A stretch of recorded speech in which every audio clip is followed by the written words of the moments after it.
आज की तारीख में दुनिया में कई सारे खतरे हैं, जिसमें सबसे ज्यादा चर्चा आजकल तालिबान की हो रही है, क्योंकि इस खतरे का साथीदार पाकिस्तान है। क्योंकि पाकिस्तान के बल पर ही तालिबान पंजशीर को घेर पाया था।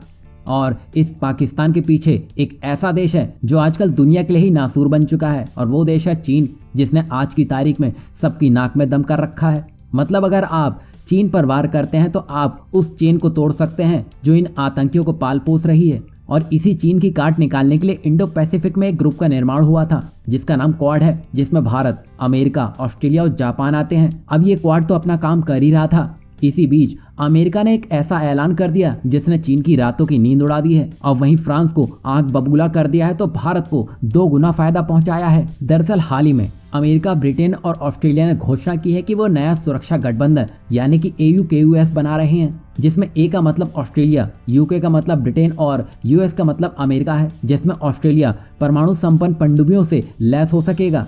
गठबंधन से हिंद प्रशांत और दूसरे क्षेत्रों में संबंधों को नया रूप मिलेगा। इस फैसले से चीन खासा नाराज हो चुका है। यहाँ हम आपको बता दें कि ब्रेक्जिट के तहत यूरोपीय संघ छोड़ने के बाद ब्रिटेन दुनिया में अपनी मौजूदगी को नए सिरे से दर्शाना चाहता था। इसी के तहत उसका झुकाव हिंद प्रशांत की तरफ बढ़ रहा है। वहीं समझौते के तहत ऑस्ट्रेलिया अमेरिकी विशेषज्ञता का इस्तेमाल कर कम से कम 8 परमाणु संपन्न पनडुब्बियां बनाएगा, जबकि फ्रांस के साथ डीजल इलेक्ट्रिक पनडुब्बियों से समझौता रद्द कर देगा। और इस समझौता रद्द होने की खबर सामने आते ही फ्रांस के विदेश मंत्री ने एक इंटरव्यू में कहा कि ये हमारी पीठ में छुरे घोंपने की तरह है। हमने ऑस्ट्रेलिया के साथ एक भरोसेमंद संबंध स्थापित किया था और उसने हमारे विश्वास के साथ ही विश्वासघात कर दिया है। वहीं जहां फ्रांस, जो कि भारत का दोस्त है, इससे नाराज और गुस्से में है, वहीं भारत को इससे बड़ा फायदा होता हुआ दिखाई दे रहा है। असल में AUKUS ग्रुप के बनने से चीन के परेशानियां बढ़ने वाली हैं, और अगर चीन यहाँ परेशान होता है तो यह भारत को बड़ी राहत देने का काम करेगा, क्योंकि क्वाड तो वैसे ही चीन को सोने नहीं दे रहा था।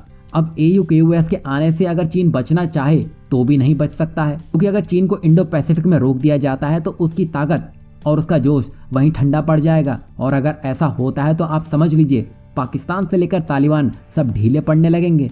यहाँ ऑस्ट्रेलिया चीन को सबक सिखाना चाहता है, तो वहीं ब्रिटेन अपनी ताकत इंडो पैसिफिक में बढ़ाना चाहता है। अब ये सब जो भी हो रहा है उससे भारत का ही फायदा होगा, क्योंकि इंडो पैसिफिक से जो भी रास्ता जाता है वो भारत से होते हुए ही जाता है।